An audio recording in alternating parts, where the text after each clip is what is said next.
Good afternoon, everybody. Good afternoon. Welcome to the Police Accountability Board meeting for Monday, September the 15th, 2025. We're going to call this meeting to order. I would ask that those of you who are watching on virtually, you would turn your cameras on, please. This is an official meeting. We'd like to know that you're really there.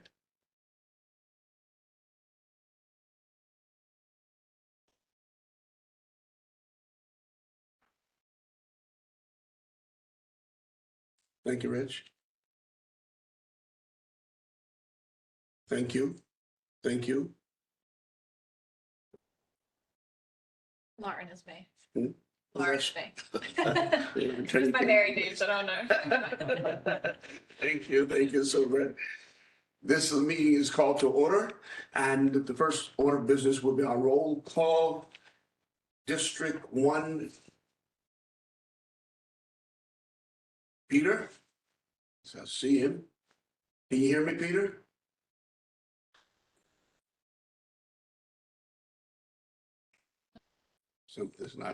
Something's not working. Pete, can you hear us?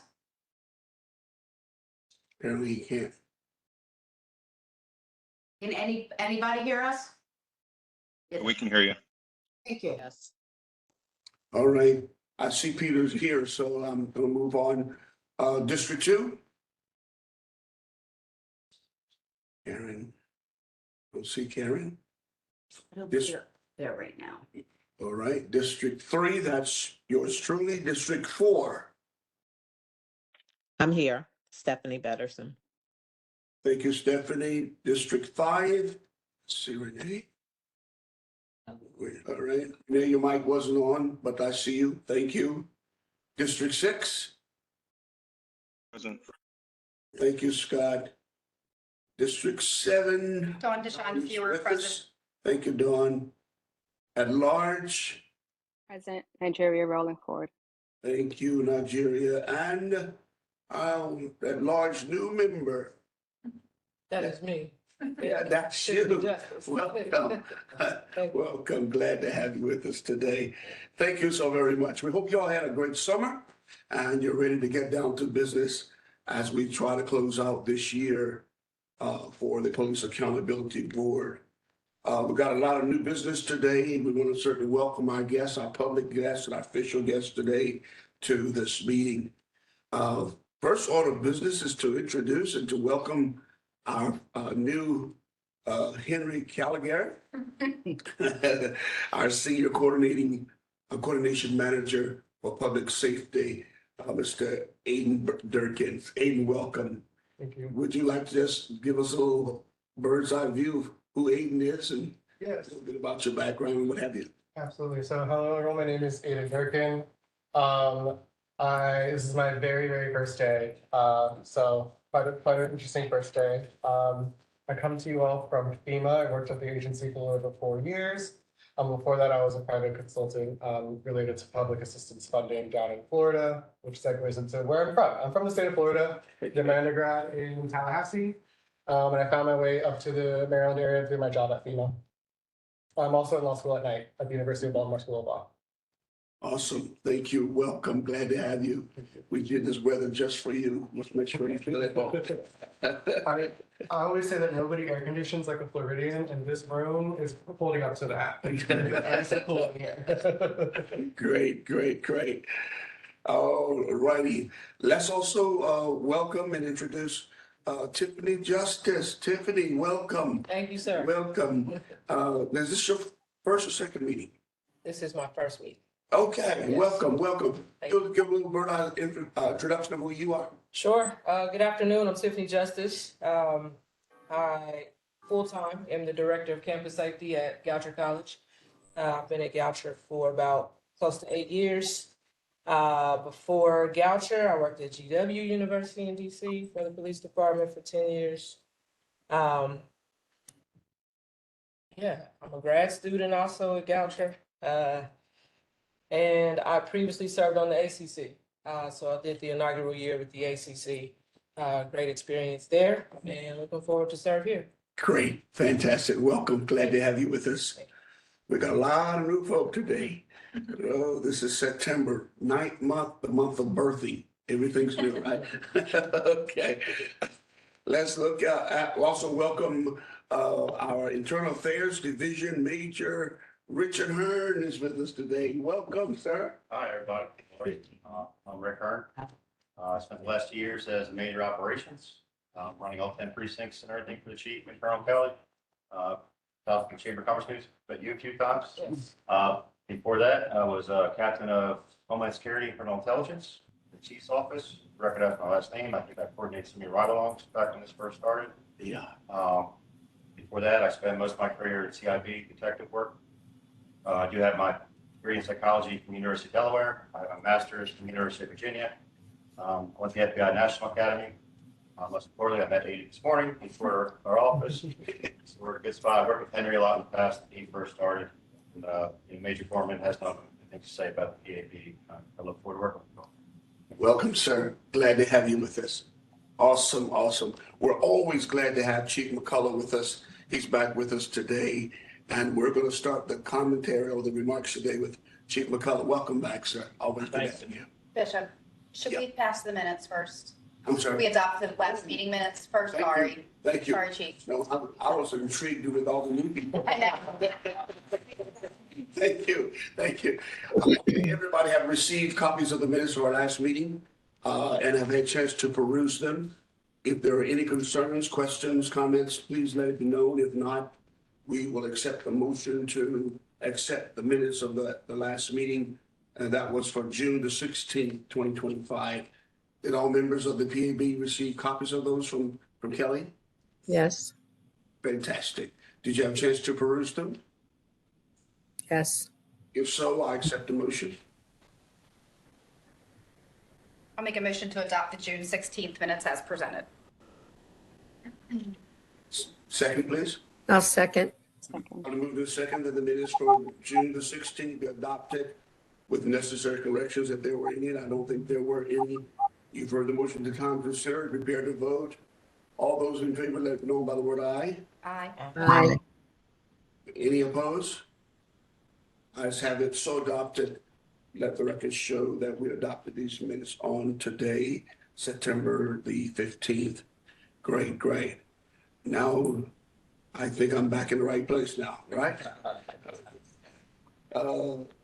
Chief McCullough, welcome, sir. Good morning. Good morning, everyone. Mr. Chair, it's an honor to be back before the PAB again. Like you said, I hope everyone had a wonderful summer.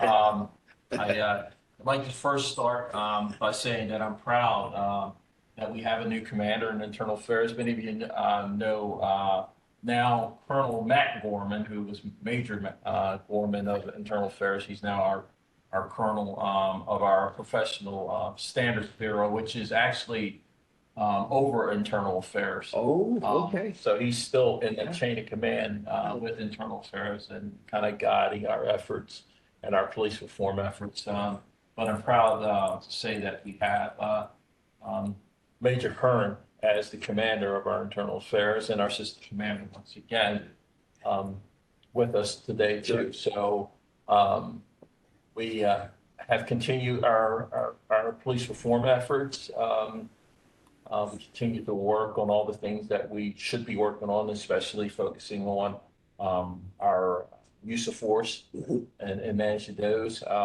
I'm proud to say that that I continue to review all of the opinions that come from the ACC. I read every last opinion that comes, that's handed down, and I appreciate, most of all, as chief of police, the thoughtfulness that goes into all of these decisions and the review of the cases. And I also applaud the courage of the ACC that even when they disagree with a decision from the police department, that they step up and they render the decision which they think is appropriate and what they believe to be justice in those situations. And the fact that there is communication between the police department and the PAB and the ACC as it relates to individual cases. Other than that, I'd ask if anyone has any questions of me. I'd like to take a little bit of my time and introduce Yes. One of my staff members I have with me, Director Mark Bell, and I want him to talk about a program that we're doing. And Mark, you can take my seat so that everybody can see. Stand you. Okay. I was there. Yes. Good afternoon, everyone. Or you sitting in the hot seat? That's it. Very hot, very hot. As Chief said, my name is Mark Bell. I serve as the Chief Diversity Officer with the Baltimore County Police. I've been there for a little bit over a year now. I come from higher education. I was there for 27 years. Oddly enough, I actually did Aiden's orientation when he came into law school at University of Baltimore. So the reason I'm here, I wanted to personally invite you folks to a new program that we have called Community Conversations. And so you might be familiar with the Citizens Academy, the Citizens, what is it, CAP? Because it changed, the Community Partnership Academy. That thing, yes. And so, and I actually took that in the spring, and it was awesome. But where we feel the program was lacking slightly is that where the CPA really focuses on the police as an organization, what it doesn't really do is actually capture the people behind the badge. And so what we wanted to do is create a program where we could do that, where you could learn a little bit about the men and women, put the uniform on, and the struggles that they deal with in their own personal lives, and just what that looks like as a police officer. And so as a result, we created a 6-week program called Community Conversations. And the key to that is that conversation component of it. So we want that dialogue between the community and the police. It's a six-week program starting October 16th, running through November 20th, and it's 6 to 8 every Thursday. And I have some flyers for you folks if anyone is interested in that. And so some of the topics that we're going to cover, we're going to talk about implicit biases, but from a different lens, where normally we talk about implicit biases from the police to the community. But we're talking about, in this conversation, implicit biases from the community toward police, and with the focus on implicit bias by proxy, right, which is if a community members, their implicit biases, oftentimes police are then dragged into a situation that's based on someone else's perception of racism, sexism, whatever it might be. We're going to talk about the evolution of policing, how policing has changed over the years. The academy, a focus on the trainings that they have, how it's applied to the streets. We'll have someone in the academy, someone who recently graduated from the academy, and someone who's out on work in the streets now, and how all those trainings kind of come together. And again, you'll see from the flyers a couple of other topics we're going to cover on that. So again, I just wanted to personally, So again, I just wanted to personally invite you folks to that, and I'm happy to answer any questions you may have about that. Is there a registration limit, like a number of people you'll accept? There is. So right now, because it's the first time we're running this, I'm going to keep it at about 30 people. And so right now, I think I have 16. Okay. So yeah.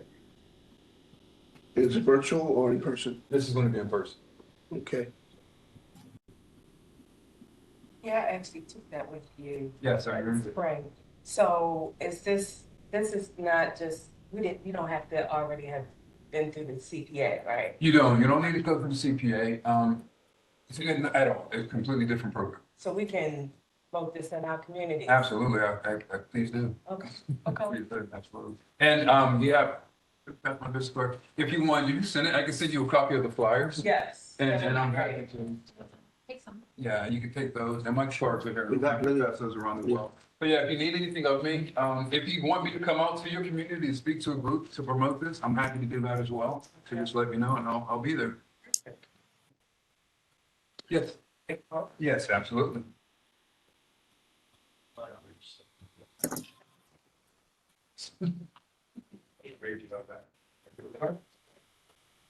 And if you have any questions, please don't hesitate to reach out to me. Wait, any questions for him before we leave the table?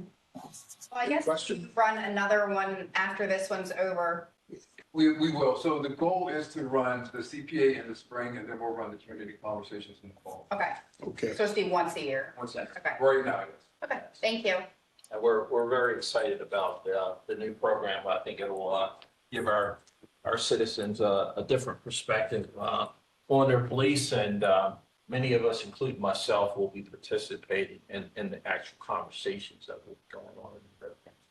We have a hand up from. All right. So was there a hand? Who's that? Nigeria. Nigeria? Go ahead. Yes.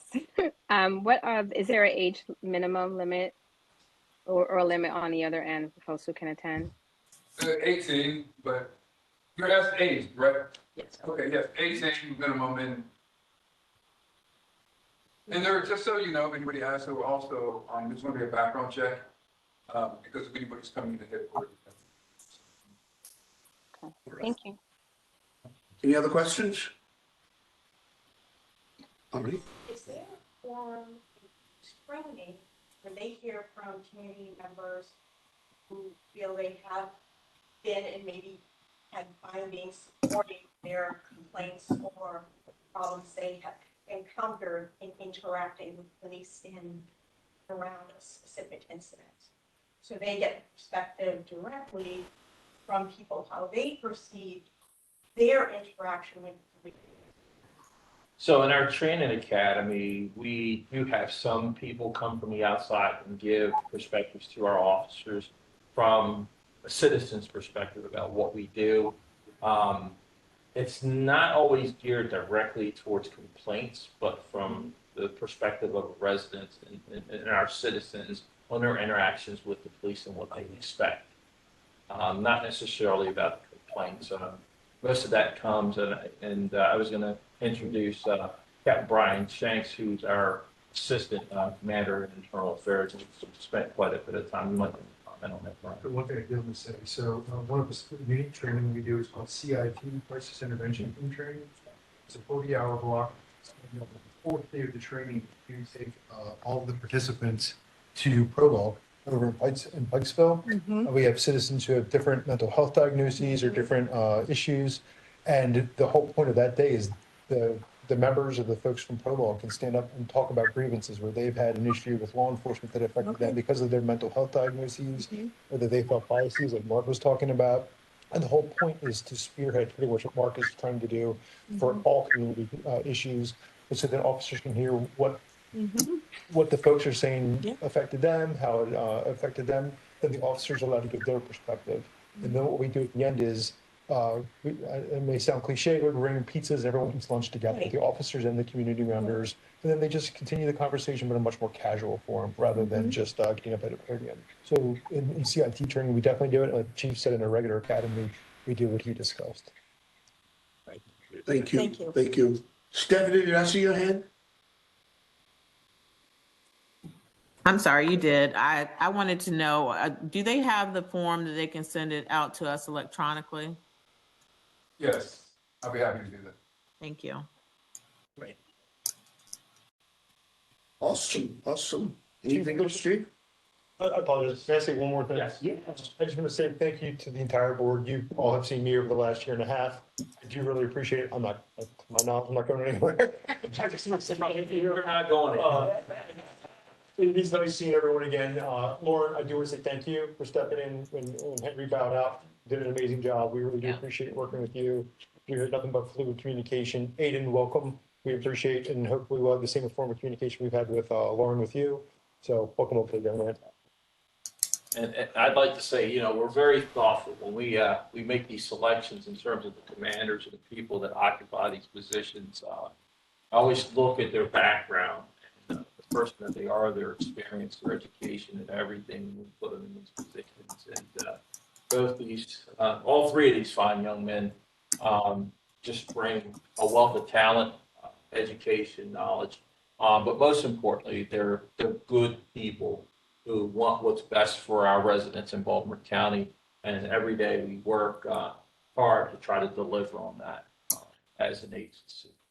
The last thing I'd like to talk about is you may have seen in the media where the Baltimore County Police Department we're moving towards a drone as first responder program. We hope to launch that program fully operable in October. Right now we're piloting the program. And basically, the drone first responder program is basically where we actually use a drone to respond to a 911 call. Those drones will not be used for any type of active surveillance or anything like this. We've basically followed the model used by the Montgomery County Police Department, which was vetted by the ACLU.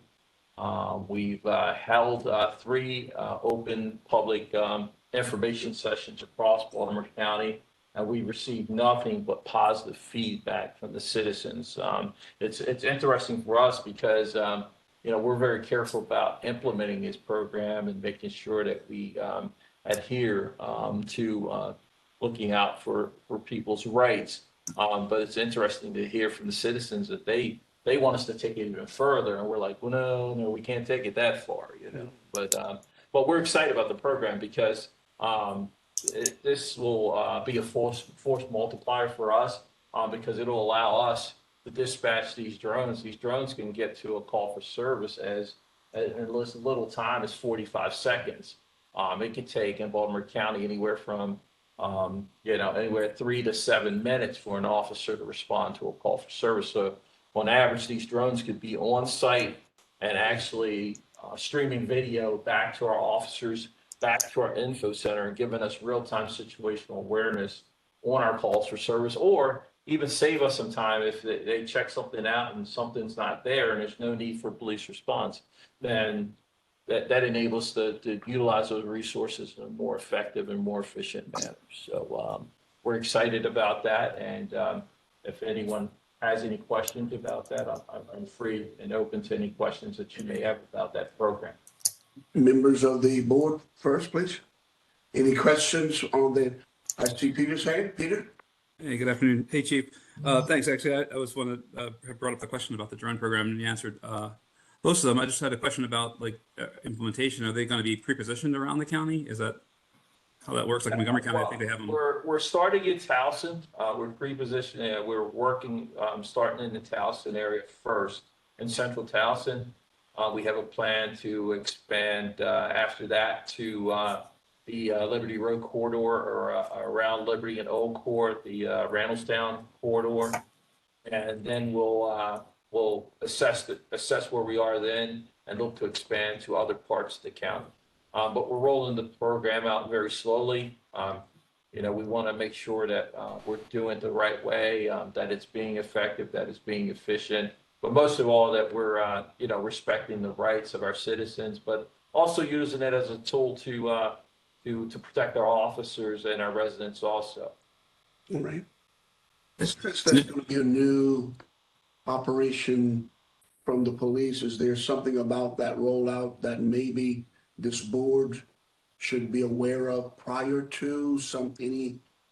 Well, the most important thing to know that it's not going to be an active surveillance tool by the police department, that it will only respond to 911 calls, go out on that call, and once that call is handled, it will go back to its docking station, back to where it's going to be housed. It will only go to and from calls. The camera will be on going to and from calls, so it'll document the activities of the drone. And the video from this drone is actually being stored in evidence.com, the same place where our body-worn camera evidence and video are stored. So it follows all of our protocols and all the protocols inside of law enforcement. So it's really going to be a great tool for the residents of Baltimore County. It's going to be another tool that we use to add to our public safety layers in Baltimore County to keep us all safe, including our officers.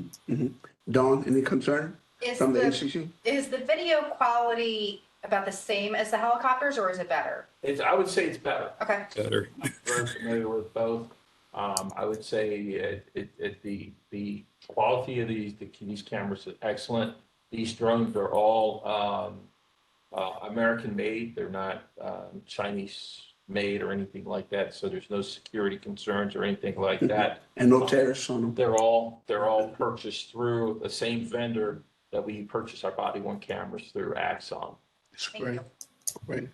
Yes.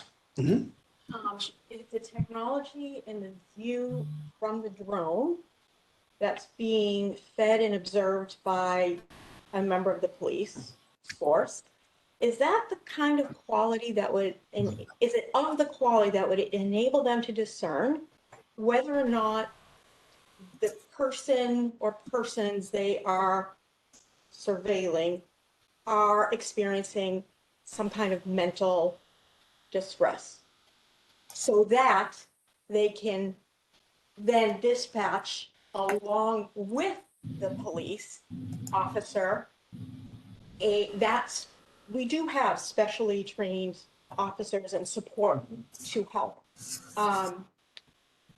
and if the call mentions something or whatever, do you think that technology will allow that to happen? Where someone can discern and say, "Oh, I think this is also an error on the side of caution," and say, we should also dispatch this unit. I think the important thing you said there is the comments on the call. It's going to be, every call is different. Yeah. So it's going to be dictated by the situation, the comments, the totality of circumstance. Yes. So, if we have information indicating that, or if the person by camera is demonstrating that type of, so all the video is going to go back to the info center where we have trained, experienced detectives.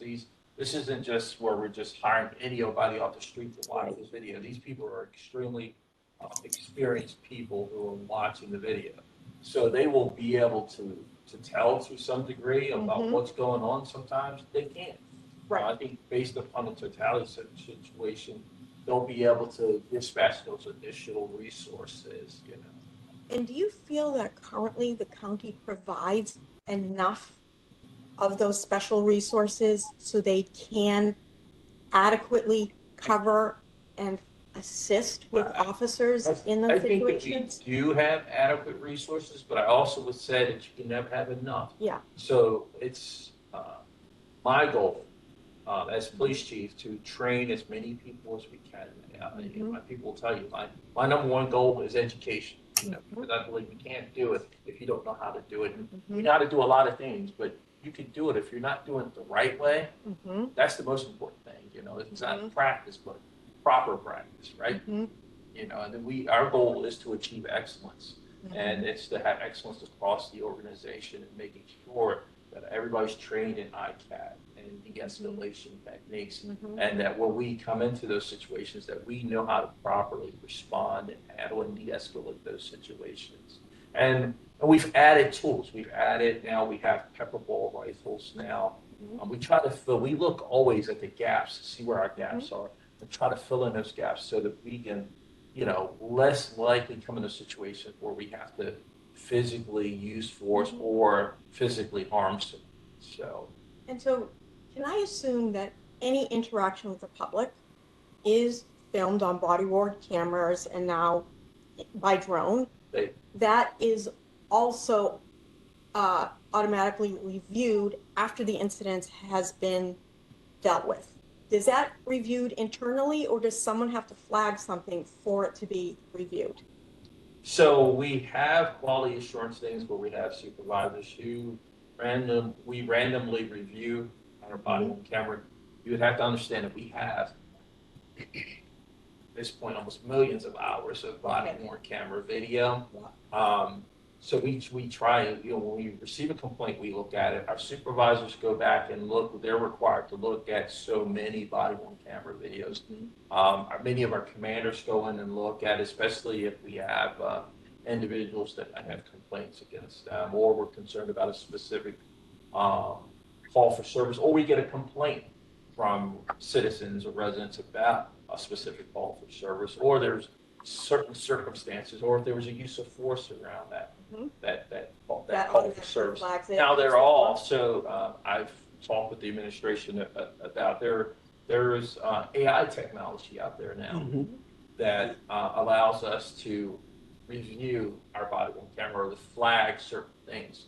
That's something we've internally had conversations about. It's something we consider moving towards. Like everything costs money. And every day we have to make good physical decisions on behalf of the residents of Baltimore County in addressing these issues. Is that something I'd like to look at down in the future? Absolutely. At the right cost for the citizen. Because it's one of the things that I talk about internally with my people all the time, is the fact that we talk about police reform. I'm proud of all the things that we do. But the thing we also need to understand, and I live in Baltimore County and pay taxes in Baltimore County. The other side of that is that, this comes to a cost to the taxpayer. And we have to be responsible. So when we make those decisions, we look at those things, we try to be vigilant and responsible in making those decisions. Great, thank you. Stephanie? Yes, I had a quick question. How many of the drones are going to be deployed in the first launch? And the first lot, there'll just be 2 drones in Towson. Okay. And then when we move the Randallstown, there'll be 2 additional ones. Okay. We usually operate them in pairs, in case they only have so much battery life. And if we need to, the other one starts to run low on power, we have to send another one out. We could send another one out in replacement of the other one. But initially there'll be 2 and then there'll be 4. That's how they'll operate. Thank you. All right, thank you, Stephanie. Yes, Peaches. Thank you, Chief, and to your staff for being here today. My name is Peter Richkus, and we 3 are members of the Baltimore County Mission for Police Accountability, so we're regular attendees of the meeting. In anticipation of the budget hearings that have been held for the last several years around the county, I'm wondering if your department previews what your wish list is, so that you can engage citizens to go to those town halls and say, well, we want our police to have, ABC. I think that could be helpful to you all to bring public pressure to bear on the decision makers, as well as keep another way to keep the public informed about your efforts and your initiatives. I'd like to say, first of all, I'm very grateful to the council, to the administration, because they've been fully supportive of all the efforts that we want. When we look at just over the past year or 2, we've implemented our info center, our drone as first responder, all the other things that we're doing in terms of less than lethal training, all of our educational training across the department. They've fully supported and fully funded everything that we've wanted to do as a police department. But on the flip side, we've tried to be good stewards of the taxpayers' dollars. Like I said, I pay taxes here, so I'm very conscious about what things cost. And I even bring that to even when I'm sitting down with the personnel in the police department. We talk about them, talk about what things cost. We talk about the things that we like to have and the things that we must have. And we weigh that. And I would say that as a county, we're excellent when it comes to those things. When we do the budget, we're ready to start to go into the budget process now. And I'm going to be meeting with my colonels, and they're going to be basically giving me their wish list, and we're going to be talking about those things. And we know, this year things are tight. So, I always look at things as if it was my checkbook, if it was my own personal finances, that, okay, if things are tight, then there's some things that we're just going to have to, we might want it, that the AI software for the body-worn camera, I might want it, but this might not be the year that we can afford it. But if we put it on the wish list or just put it on the list, we might not be able to buy it this year, but next year we might have an opportunity. So that's basically how we got. One other comment or suggestion. I believe when one of you or one of your staff is talking about inviting public members to the training academy, I think it was, to speak. I'd like you to know that members of our coalition for police accountability would be more than happy to participate if you'd like to consider that. And we're always assessing our training needs, and we only have but so many hours and so much time to train our recruits. So we try to do it. We can't do it in the academy. We try to do it in a specialized training in our training section. So we'll always keep that in mind. Thank you. We appreciate you volunteering. So. Thank you for all the comments. Don? While we're on that topic, how is recruiting going? I will happy to say that we last Saturday we put in 60 people into our academy. Wow. And we have 27 in the previous class that are still in the academy. Are you seeing a good response from the recruitment outreach at community events? We are. Good. We are. So Okay. Our vacancy for the past 2 years was hovering around 12%. For the first time, we're down to single digits. We're down to 9%. So, and it's our goal and our aim to, in the next 2 classes after that, to have 60 plus people. So we're excited. We're excited about putting it into our vacancies, and we're definitely seeing all our applications go up in the police department. Thank you. That's fantastic. And our employment section and the leadership there are doing a tremendous job. They're out everywhere all the time. We've been seeing him. I've been seeing him everywhere. Huh? I've been seeing the chief everywhere. Well, I mean, specifically the recruitment department. If there's a community event, I see them there. They do a good job. Excellent, excellent. Any other comments, questions from the board? I have one last question from community conversations. Just curious about the selection of officers that are participating in this, how that is done. And then I imagine it's facilitated dialogue, and so who is actually kind of facilitating? So, how the officers were selected. So, one, I went by areas of their expertise. So, for example, one we have about the academy, Captain Andrew Byland, she's going to be leading that discussion because she's overseeing that. I'm going to do, so my background is in facilitation and trainings, so I'm going to do the implicit bias. And so I'll just give you kind of like a quick synopsis of day one. I'm going to do implicit bias, again, the implicit bias by proxy, but I also have an Hispanic officer recently graduated with her PhD. She's going to talk a little bit about her research in implicit biases in policing. But I also have Sergeant Chris Smith, who's a white man who used to patrol a predominantly black neighborhood, Woodlawn. So he's going to talk a little bit about not just the implicit biases he receives or his own implicit biases about the community, but also how some of his fellow officers who were black men, how they were perceived and the implicit biases they got from the black community. And so that's how they were selected. And I'm sorry, what was the second part of your question? Excuse me, just curious about who's facilitating the dialogue. You, gotcha. Thank you. And so let me say this.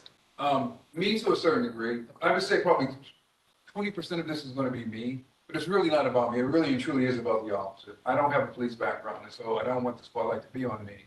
So I'll do the first day, and I'll do the last day, which is a facilitated panel discussion. The chief will be a member. Brian will be a member as well. And so those are the only two times I'm really going to be in front of the room. I'll introduce the speaker, but then it's going to be the police and everybody. Thank you. Great, fantastic. If there's no more comments or questions for Chief McCullough and his team, thank you, Chief. Thank you, Mr. Chair. Being with, always good to have you with us. And thank you for your dedication and your service to the citizens of Baltimore County. Thank you, sir. Thank you. Glad to serve. Alrighty. Stay safe out there. Thank you. We appreciate it. Get in there. Thank you. Thank you all. Alrighty. Let's move on. We're always glad to have Deputy Chief Black with us today as well. Welcome back with us. Any comment, Harry, what you would like to have, you're welcome to. Would you like me to come to the hot seat or? Yes, that'd be wonderful. Was that the unfortunate honor of following up with Chief and his team? Always a letdown for everyone. So the only thing I will add is that I was just made aware about 1 hour before this meeting that we may have the potential for our first case going to the administrative charging committee. Frankly, I have very little information about it. As I said, because I just received the information. But our professional standards unit intends to follow up immediately on this, determine if it does rise to the level of a formal complaint. And then if it does, we will hope to, by the end of the week, to have it sent to the ACC. Then obviously I'll have be available for any additional questions or follow up at our next public safety advisory. Advisory meeting. Great. Okay. Great. I'll see Dawn's. I was just curious, are you able to tell us how the complaint came in? Is it internal or external? Yeah, it does sound like, that's what I don't know. It's definitely citizen initiated. So it should be a formal complaint no matter what and should be investigated. It rises to that level based on that It is definitely citizen initiated, so that's Okay. why I'm just trying to determine now whether it was a formal complaint. Even if it wasn't, it will go to the ACC, correct? Yes. Okay, Yeah. just want to clarify that. Okay. Thank you. Anything else you want to share with us? We recently implemented by state law, July 1st, body worn cameras. So now our deputy sheriffs are all wearing body worn cameras. Okay. That's good. That was a good transition. We received a lot of assistance from our Office of Information Technology and Property Management. And we were able to get training online prior to the deadline. And thus far, it's going off without a hitch. Using the same program as the police department, so we're on evidence.com as well, using the same software, same hardware. We recently did a tour of their info center as well, so we might be integrating some of the camera software with their technology as well. So everything's going well from that perspective. Great, great. You haven't historically had the kind of vacancy problems that, I know it's a smaller unit, but Yes. percentage-wise, you, Well, frankly, because we're a smaller agency, the percentage wise is actually worse. So, Okay. you know, we're in the range of 35% vacancy rate. But simply because we're a smaller agency, you know, a lot of we're all competing for the same small group of candidates. And unfortunately, we have not been as successful at retention as other agencies, you know, local agencies.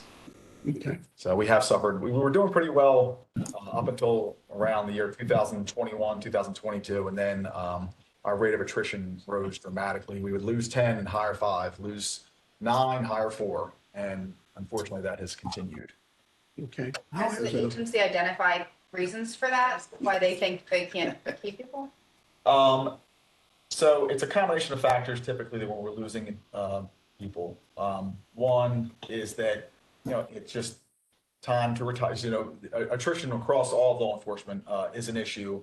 People, officers, law enforcement officers aren't staying as long with the departments as they used to. So we're all dealing with that particular challenge. I would say we are dealing with a slightly higher percentage of loss to surrounding jurisdictions. You know, we've lost quite a few to the NSA police. We just lost one where, you know, Chief McCullough to the Baltimore County Police Department. Lost several to the Howard County Sheriff's Office a few years ago. That was around, you know, out of 72 sworn positions, we've lost around 12 just the Howard County Sheriff's Office over a period of 2 or 3 year period. So I think it's just trying our best to remain competitive. You know, we have had some success, or our union has had some success recently with trying to bring us to be more competitive. You know, I think it boils down partially to a domino effect wherein the workload, as we lose people, the workload rises mandatory compulsory overtime rises. And as a result, you know, it makes it difficult to retain the people we already have. So even if our compensation can get to a more competitive or is at a competitive level, because they're not dealing with the staffing levels that we are, we're doing the same or less work for the same amount of money.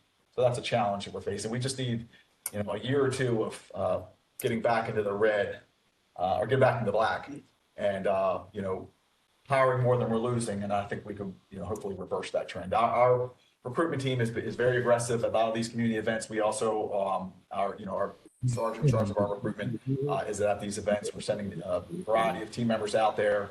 Not just, you know, we always have recruiters, but we also have deputies who can provide some day-to-day experience as well for individuals. And we have 2, the academy he just mentioned, we're sending 2 right now to the academy with them as well for entry-level training. Good. So question. Yes. Is it the same training as the police department? Yes. Okay. Yes. Yeah, so we send our entry-level candidates to the Baltimore County Police Academy for training. And we also do our annual in-service training with them as well. So as required by the Maryland Police Training Commission, you have to go through 20 hours of in-service training each year. And we send our deputies down to the police department in-service training as well, because we can do we do some small job-specific training in the office. But especially when it comes to strict law enforcement, public facing issues, we defer to their vast wealth of experience and resources, and then we just don't have the resources available because we're smaller. Thank you. Any other questions, thoughts for Deputy Chief Black? Yes. When your officers, I'm sorry. I apologize. Your first. When your officers come out of the academy, are they contractually obligated to remain with your agency? They are not. They are not. We did explore, at least having a time period with that, but legal advisors advised that we have no teeth that we could enforce that. We have, when we implemented our, we do offer, like a lot of law enforcement agencies, hiring bonuses. And the way we crafted that was to encourage retention for a certain period of time. So rather than being at a large lump sum immediately upon hire, it occurs over a period of time so that we can at least entice them to stay for a little bit longer. Yeah. And it does actually reduce the financial impact as well on the county budget. So it was mutually beneficial to do it that way. But like the individual who just left and went to the police department, it was 2 years, so he got all his bonuses and off he went to the police department. Yes, yes. Mhm. First question, does the sheriff's office of Baltimore County, do your officers serve eviction notices? Do you have your mic? Do you have the mic? Yes. My first question is, do your officers serve eviction notices to Baltimore County residents? So yes, we do serve certain eviction notices to Baltimore County residents. So the district court is responsible for your landlord-tenant type of eviction, so your rentals. So they have a constable's office, and they are responsible for serving those evictions. Not you? Not us. Okay. Our office only serves evictions that are related to bank foreclosure, essentially mortgages. People own their home, and then tax sales. Okay. That's very interesting. And I understand you are responsible for the courts, right? Yes, that's one of our primary. And in transporting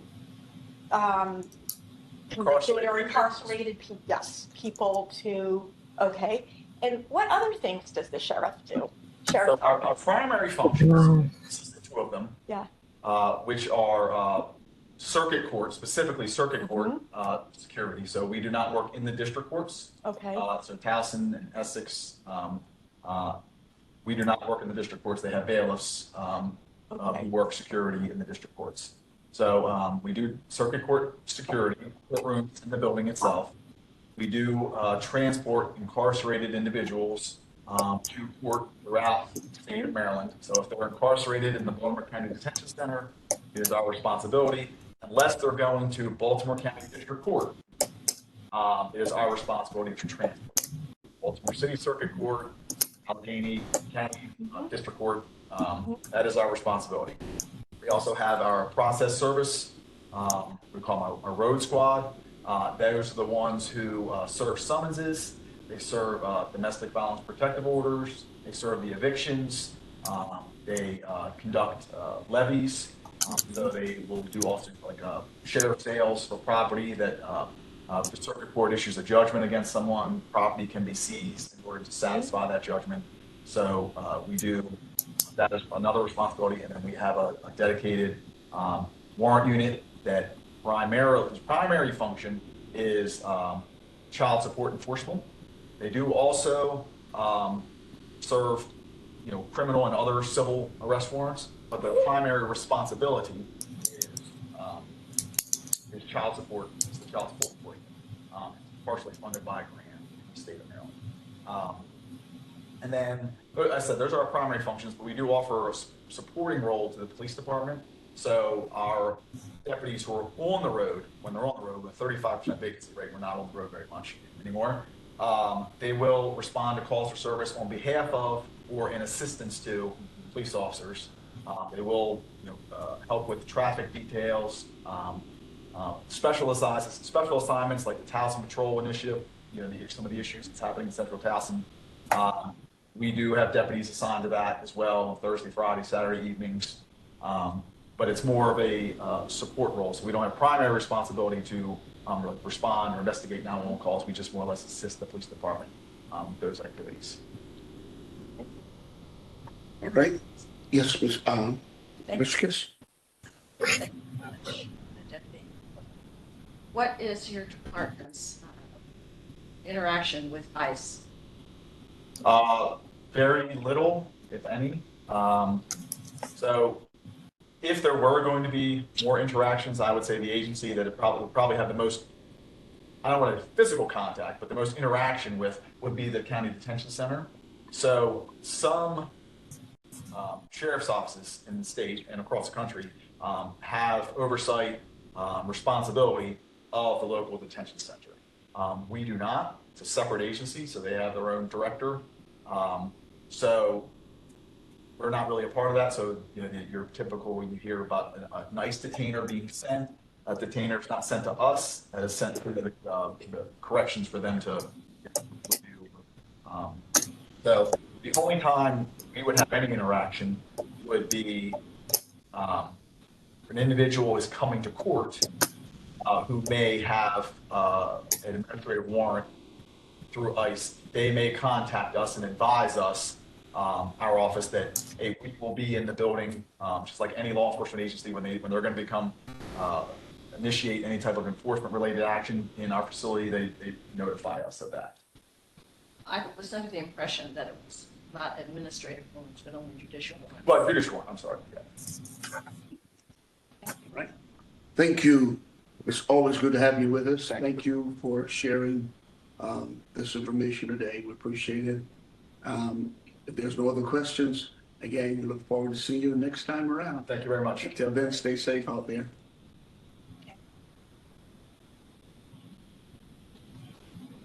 All righty. Well, right along. Let's see what else we have here. Dawn is with us today. ACC update. Dawn? Right. The ACC met on June 27th, July 25th, August 1st, and September 5th. We reviewed 78 cases and rendered 78 opinions. Of all of those 78 cases, everyone was a Baltimore County Police Department member. Of the 78, there were a total of 11 use of force cases. They are as follows: 24 departmental accidents, 24 charged, 4 complaints for rude, discourteous, or unprofessional behavior, conduct, or language, 4 not charged, 9 use of force policy violations, 8 were not charged, 1 was charged, 1 complaint for use of force policy violation and failure to notify a supervisor of a use of force, not charged, 1 complaint for use of force policy violation and investigation procedure policy violation, not charged, 5 investigation procedure policy violations, 5 not charged, 2 complaints for report writing policy violations, 2 not charged, 1 complaint for failure to provide name and ID, not charged, 1 complaint for vehicle towing policy violation, not charged, 1 complaint for harassment, not charged, 1 complaint for failure to make a required arrest, not charged, 1 complaint for failure to take necessary police action, not charged, 1 complaint for failure to issue traffic citations related to a traffic accident, not charged. 4 complaints for illegal vehicle searches and rude or discourteous, unprofessional behavior, conduct, or language, 4 not charged. 1 complaint for improper handcuffing, not charged. 1 complaint for improper handcuffing and racial bias, discrimination, or profiling, not charged. 1 complaint for off-duty theft, not charged. 1 complaint for lying, not charged. 1 complaint for lying under oath, not charged. 1 complaint for threatening with a firearm, not charged. 1 complaint for evidence retention policy violation and investigation procedure policy violation. That member was charged for the evidence retention policy violation and was not charged for the investigation procedure policy violation. One complaint for improper threat to arrest and investigation procedure policy violation, not charged. 2 complaints for improper threat to arrest, 2 not charged.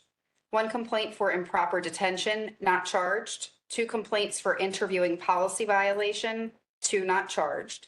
1 complaint for failure to take necessary police action, report writing policy violation, and body worn camera violation. That member was charged for failure to take necessary police action and the report writing policy violation and was not charged for the body worn camera policy violation. 1 complaint for report writing policy violation, body worn camera policy violation, and rude, discourteous, or unprofessional behavior, conduct, or language. That member was charged for the report writing policy violation and body worn camera policy violation, was not charged for the rude, discourteous, or unprofessional behavior, conduct, or language. 1 complaint for property search or seizure policy violation and property or evidence disposal or destruction policy violation, not charged. 1 searches policy violation, not charged. 1 searches policy violation and mishandling property, not charged. 1 complaint for investigation procedure policy violation and body worn camera policy violation. The member was not charged for investigation procedure policy violation and was charged for the body worn camera policy violation. 1 complaint for rude, discourteous, or unprofessional behavior, conduct, or language and failure to provide name and ID and report writing policy violation, not charged. 1 complaint for rude, discourteous, or unprofessional behavior, conduct, or language and on-duty conduct unbecoming of a Baltimore County Police Department officer. That member was charged for both of those. And the last one, this is long, so bear with me. 1 complaint for body worn camera policy violation, failure to properly recover evidence, failure to properly package evidence, failure to accurately document facts in a report, misrepresenting facts on a police report, on-duty conduct unbecoming of a Baltimore County Police Department officer. That member was charged for the body worn camera policy violation, failure to properly recover evidence, failure to properly package evidence, failure to accurately document facts in a report. The member was not charged for misrepresenting facts on a police report or on-duty conduct unbecoming of a Baltimore County Police Department officer. Wow. Wow. That's it. Any questions for Dawn? We need to hold you for a moment. Any questions Yeah, I for have the Dawn? first one. Yes, please. Dawn. You said 78 cases total? Yes. 78, yeah. Within 4 months, is that? 3 months, June to September. Mhm. And then is Yes, there that's 4, a? actually. Yes, that is 4. Yeah. It's confusing to me. Oh, you know why? Because our meeting falls in the same month. We've already had our September meeting. Yeah. And then for the body worn camera violations and even the rude and discourteous behavior that are found guilty, Mm-hmm. you keep like a running number? Or like, how many are guilty, how many are not? Is that? For reporting? Yeah. It gets, so I give the exact, I compile these like every quarterly report and it gets a grand total. It goes to BC Stat exactly like this. Okay. And I think they choose like the primary offense. Okay. I am, it's confusing still to me how they reflect it because it's some are mixed, like charged and not charged. Okay. If you would like to be on the annual report committee, we could use help with that because it's hard. I wish all of them were just like complain for one thing because it would make it much easier. It gets dicey. Yeah. Any other questions for Dawn? From the board? Dawn, we appreciate all that you do. Thank you. That's a lot of work. It really is. So thank you so very much. You had a question for Dawn? do. Okay. So, a question on the process that you have to like crunch into this for. So ACC reviews complaints received through the portal that they have, that the public has access to. And other complaints that come in. They can come in, some people walk right into headquarters and file a complaint. All complaints. Some people walk into a precinct, some people call 911 to file a complaint. Some of them are internal. So a supervisor reviews a use of force and they say, well, something else is wrong here, and it becomes an administrative complaint, it's called. So that comes from inside, and a member of the public is not necessarily complaining, but there's someone within the department saying there could be something misconduct here. So, and then the ACC, you all decide to charge or not charge. Correct. So does the ACC request and review evidence firsthand? For instance, like body worn camera. We don't review requests, we get it right up front. If there's some, So you can watch body worn camera. we were mandated to. Okay. So when I get an email from Kelly that says the following case or cases was uploaded to evidence.com. You pull up the case number, it has a report of information, or report of investigation, which is the full report, which has, it does have summaries of body worn cameras, summaries of interviews, snippets like screenshots from an actual police report, the actual policies that are alleged to be violated. And then there's a whole list of body worn camera footage and Tiffany's nodding, and still photos, other documents, and we review all of that. So if there's a large incident, and there have been tons of large ones, and there are 6 officers that respond, it's taking you 6 times longer that the event occurred because you're watching all 6 body worn camera. And even aviation, like we've gotten aviation footage and still shots too. So every single thing that's available for that investigation, I mean, statements of charges, protective orders, anything involved in it is coming to us to review. And so do you review it collectively as a group? We all review it prior to the meeting. So everybody comes to the meeting, to every meeting, having reviewed every single thing in evidence.com with their notes and ideas, and we talk about it during the meeting, write our opinion, and decide. Okay. And we don't always agree. I do like that about our committee that we have, like people have different ideas and it just falls with the majority. How many hours a month are you spending? It's more than a full-time job. That's what I would think. Well, really appreciate your doing that for people of this county. You should get a raise. Fun. Let the budget people know. Thank you so very much. Thank you. Let's move Oh, forward. Tina has a question. One more question? Yes. We've been, today we've sort of integrated the public comment into the session. So I want y'all to recognize that this is, so, For it like this, just yeah, well. because the department heads leave, they don't want to, or they have a. Yeah, So that's this gives why, them a that's chance why I to talk. entertained it Yeah, that way I today. prefer it like But I that. just want to make sure we understand the normal Yeah. procedure is. Yeah. Okay. Appreciate it. So you determine by majority vote whether to charge or not. And does the total report results in setting opinions and what have you, or just the vote itself? Oh, no, we write the whole opinion, so it's all the information of the officer, the date of the event, the date we get the complaint, the date of the report. It summarizes everything we reviewed, everything that happened, and then it says, Officer or Corporal Captain so-and-so is or is not administratively charged for X, Y, Z. If they are not charged, they're either exonerated or it's unfounded. If they are charged, then we recommend whatever discipline is consistent with the matrix. And so does the report say by a vote of? No, that does not include that. I apologize. Yes, does not include that. And then just a quick definition. Pass that mic to Ms. Risky. What's that, please? Oh, sorry. So on the side, because Kelly's gonna have a tough time hearing these Yes, questions. thank you. I appreciate that. Thank you. Appreciate that. Thank you. And then just a definitional question. On last month's report, you had 10 DA, 10 charged. Departmental accident. So it's a member of the police department that's operating a departmental vehicle that's involved in a car accident. Thank you. Involving a member of the public or property of the public. Thank you. Thank you so very much, Don. Thank you. We appreciate it. I think Lauren is gonna probably be doing the update today on trial boats. Yes, I just want to make sure, did Nigeria have a hand up? Was it, Nigeria, I'm so sorry, darling. Go right ahead, jump in. That's okay.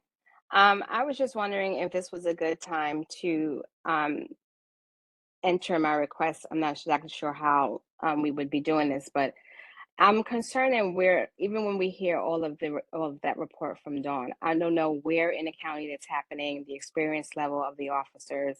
So I'm just curious as to if we could have that added to the report somehow. Do you want, like, well, the first part for where it's happening, do you want precinct, district?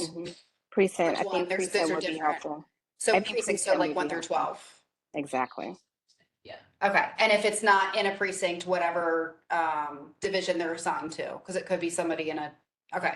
Exactly. For experience, are you wanting how long they've been on the, How long they've been on the job. We could even do maybe like a ranges, but just to give an idea of, because for me, I'm thinking, okay, so where are these actions, alleged actions taking place? And just say there, like, there's no way to know where it's taking place. So if say half of them took place in maybe my precinct, without knowing that, how can we ask higher ups to take a closer look? okay. I'll take this back to the ACC. I don't see a reason that the precinct or division would be an issue at all. We'll figure out how to get internal affairs to get that information, just included in the report, just quickly identify. The experience level, I have to figure out the easiest way. And if like some have 10 years with Baltimore County Police Department, but 10 years from another one prior. So to figure out, is that going to be 20 years or are we still looking at 10 years? Or should we break it down by rank? So I'll guess we can talk about that and see what the ACC thinks is the most logical to report back. Yeah, I mean, ultimately, also what the public would better understand is also something to take into consideration. Okay. And I make this request knowing full well how busy you guys already are. Well, and also if, just to make sure for reporting, would it be acceptable if like 78 cases and of the 78, 10 were precinct 1, 12 were precinct 2? Not necessarily one complaint for blah, blah, blah at precinct, blah, blah, blah. I think that the individual complaints and the locations would probably make more sense. But again, I'm also cognizant of the fact that there's a lot to be done with this request. So I don't want to make it extremely burdensome on you guys, but I do think that if we can narrow it down somehow so that the information is more palatable and useful, that would be helpful. Okay, thank you. Thank you. Yeah, and I also just wanted to flag that requests like that, disclosing certain information from these cases will also just run through our Office of Law. And Alec is on the call as well, so I'm sure taking down those 2 requests and we can ask him to do a thorough research into that and get back to you all from their perspective as well. Perfect. Thank you. Alice, did you want to address that? Yeah, so just noting, yeah, I did write them down. I know the next ACC meeting is October 3rd, so I do have written down to go over, providing location information and looking into that experience level and things like that. And, to Dawn's point earlier, this has to go to the ACC for them to kind of prepare a response. So noted, it's definitely something that we're going to go over at the next meeting. And then obviously after that, we're able to provide a more comprehensive response once we go through it. Thank you, Alec. Appreciate that. I have one more if Alec is able. I am aware of, I'll direct this to you first. I am aware of how terrible it sounds, 78, and I don't have the total, but like how many, it's majority are not charged. I'm fully aware of that. But as I said before, you lose a lot. You lose all the context without seeing, oh, well, complainant A complained that Officer B called her a bitch. You don't hear, we reviewed everything and that never happened, right? Like, it just sounds like we just didn't do anything or. So I would like the ACC to start publishing their redacted opinions on our website. The Baltimore Sun requests our opinions on a pretty regular basis and they're redacted. So it's not something that's not already available to the public by a request. I don't know if that project is feasible, but at a minimum, I have seen that the Prince George's County ACC includes details in their annual report. So things that are sustained, they just include the detail. I'll give you one example. The complainant alleges that the respondent, who is the officer's marked police vehicle, was parked in the fire lane at Walmart. Additionally, when the complainant asked for the respondent's name, the respondent ignored him and entered the vehicle and left. So that's a very simple way to show this is exactly what happened. I don't know if we're able to pull that off for the not charge. I don't know how that would look, but I think for the sake of transparency, it would be important for the ACC to give more information than we're already giving on complaints, especially ones that aren't sustained. Because, and Tiffany can co-sign to this, there are so many that sound so egregious and you read everything and watch everything and you don't even know if the person complaining was at the same call this officer was on because it's 180 different. But it's important for the public to realize that, and everybody should be held accountable. So Alec, if you can add that to your laundry list of things if we're okay to do or how we can do it, please. Yeah, so I have that sort of in the ACC list of things to go over. I would be interested. I haven't seen the PG County, how they're doing it. So if you could forward me that. Or just let I'll me know. email to you. It's in their annual reports. And that's something, Aiden and I can probably touch base on figuring out how PG County does something like that. But I'll add it to my laundry list. But thank you. Get back to everyone. Super. Any other questions from Dawn? Thank you. And we're going to move on. Lauren is going to give us the update for trial boards. Yeah, so we have not had any recent trial boards since our last PAB meeting, but we do have one upcoming trial board on September 25th for an officer charged with misrepresenting facts. And that's the only one in the near future. So in the next meeting, I'll have some information on that. Great. Before we hit our last new business item, any other thoughts or anything that have been discussed so far? If not, we're going to move into, let's discuss the upcoming annual report process. That's right upon us. And I think all of us, except for perhaps Dawn was a neophyte. So it's going to be interesting this year how we put this report together. Last year we had 3 participants, Henry, myself. I took over from Linda and sort of pieced that together half the year, and Dawn and Kara. Kara was a major participant last year. I did a little bit in there at the end. Yes, you did. You sure did. You helped us to tweak some things. I appreciate that. And thank you for volunteering this year. You just raised your hand, so thank you. So, we're going to count on you. So it's myself and Dawn, Nigeria that's volunteered. I'd like to have at least 4 persons to start this kind of preparation and make sure we're approaching it from as many standpoints as possible. So is there anyone else who would like to volunteer to assist us in putting together this annual report? You want to volunteer too? I would much rather smile than anything else. Let's get you in trouble. I am curious of the components of the report, what all goes into it. What are we looking at? Well, I give Norm Solid an overview of the year. Dawn gives her report in terms of the ACC. I think Henry last year talked about the construct of the PAB and our turnover and new members coming in and et cetera. What am I missing? Well, if it's okay, I can share my screen and show you. Or last If year's it's report. available, I'm happy to read it. I can send you a copy also. That'd be great. Yeah.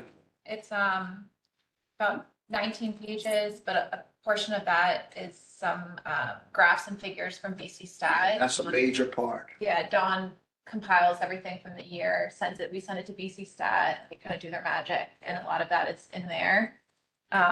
Recommendations? Recommendations, yeah, and I'm just mimicking off what Henry did last year, and what Bishop Dennis advised, but seems like 3 prep meetings before the December PAB meeting.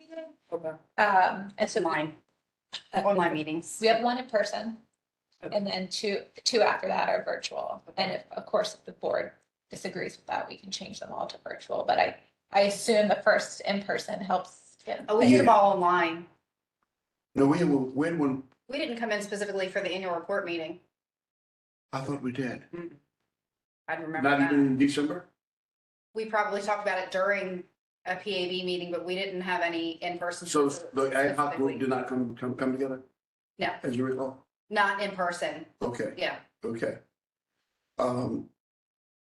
Let's talk about what you think the best approach would be. Nigeria, you good with online, doing it virtually? Yep. Okay, Dawn, you obviously are. Okay. Do we have a third person yet? Other than myself? I'm gonna read last year's, and I just don't want to bite off more than I can chew. I appreciate that. Yeah. I see Peter's left us, haven't he?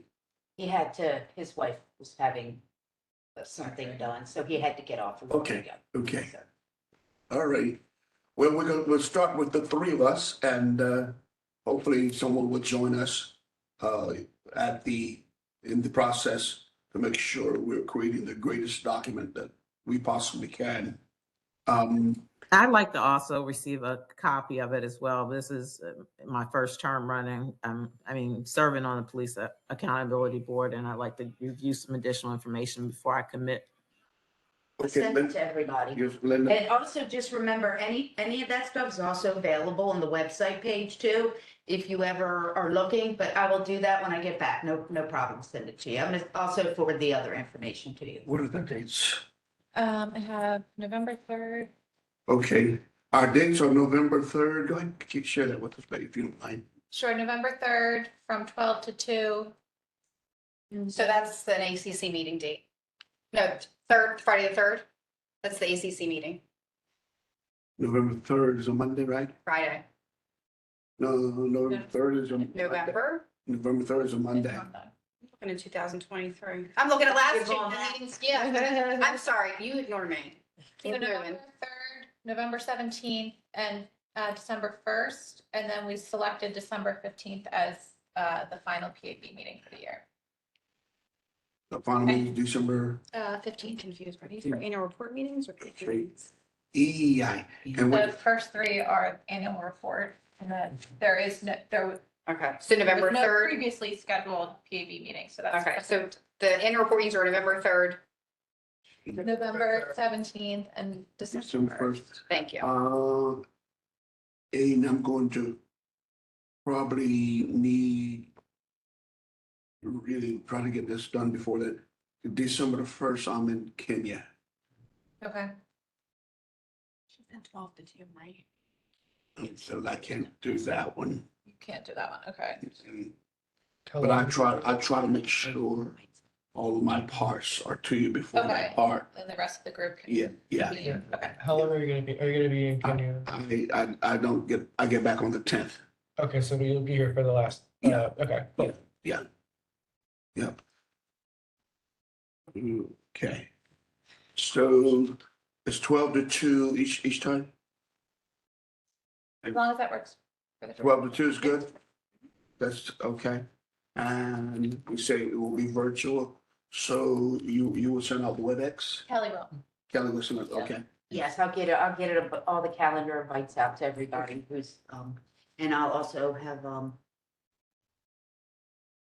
the WebEx with that. Okay. So we are doing December 1st or we're not? Yes. Still gonna do December 1st, Okay. because we gotta connect those dots. Okay. I just try to make sure my part is. Okay, in thank you. before then. Just want to make sure. Great. Cheers. All righty. And We're- one last question about the kind of the orchestration of the report. And so with the 3 folks that are already committed, you all have already kind of broken down and divvy out what sections you're doing, or you would still need to do that? We're gonna probably follow the same pattern as we've done the first couple of years. Okay, Yes. okay. I don't see any reason why not. What do you think? Yeah, and I don't, to answer your question, I don't think it's been done yet. Okay. So I'm assuming that happens at the first November meeting. Gotcha. Okay. Yeah, let's just let it post to follow the past. Yeah. Maybe for 2026, come out with a more formalized process, so that way. Yeah. We need to hire him. So that's for 2026. A major part of that, to be honest with you, was done by Henry. Major part of that, particularly the graphics. Henry did I would even say he probably was instrumental in doing the skeletal part of the entire thing. Of course, since I have a part, I know what I did last year. I can follow that and et cetera, what have you. Dawn knows what her part is, but the major person, I have to say, was probably Henry bringing it all together and making it flow. Yeah. I'll read last year's and then I'll circle back maybe no later than a week from now. Okay. And just on that, I have reached out to BC Stat and they're on board this year to help again. Dawn. Graphics? Yep. Okay. Dawn, it'll be a different individual that we're gonna be working with. But I've sent them 1 quarter's worth of data just so they have an idea of how it's formatted. So they are on board and ready to help. If any members of the board have recommendations that should be included in this report, please get them to us so we can make sure we include them or at least consider them. So that would be appreciated. The sooner the better. Since we're meeting November 3rd, let's try to get those in as soon as possible. All right? Oh, we had a long meeting today. We came to work. Yeah. All righty. I think we're down at the point now where is there any old business? I don't think we have any old unfinished business, do we? If not, is there any public comment that still needs to be made? And there's also, I'm not sure if this person, who just came on, Who's that? not sure if they want to comment. Is that a person from public comment? Is that Lapula Stewart? Yes. Yes. She's the PIO for police. Yeah. I don't know why. I mean, yeah. Who is that here? She just came in. She's just watching. Oh, Yes, okay. I didn't recognize the name, but Lauren did, so. Yeah. Okay. So. Okay, great. She's just sits there. Again, guys, public sector. Ms. Riskus, how are you? Please share with us again. Do you have the mic? Please. Thank you, Peter Richkus. In the past, among the recommendations has been something legislative that would add to either the ease of your work or the meaningfulness of your work or the accessibility to the public of your work. And so I would just like to suggest that in your review of the year, you look at that. And that's certainly something that the Police Accountability Coalition would be glad to help foster with our elected leaders in Annapolis. Okay, thank you. Thank you so very much. All right. Anyone else from the public sector? Thank you. We're always glad to have you with us. Thank you for your input today. We appreciate it so much. Are we missing anything? If not, I think we might be ready to adjourn. All righty. With that in mind, I will accept the motion to adjourn if there's no other business at hand. A motion to adjourn, please. Until our next meeting, which will be for the group December the 15th and for the committee November the 3rd. Motion, please. Motion to adjourn. Second. Second. So be it. Don't forget, committee, if any of you again decide that you would like just to have some input on our work on November the 3rd, get in touch with me, or you can get in touch with Kelly. She'll get in touch with me. Of course, all of us will come together again for the final review on December 15th. Until then, be safe. and we appreciate your work. Thank you so much. Yeah, so. Thank you, everyone. Thanks, everybody. Thanks, everyone. All right.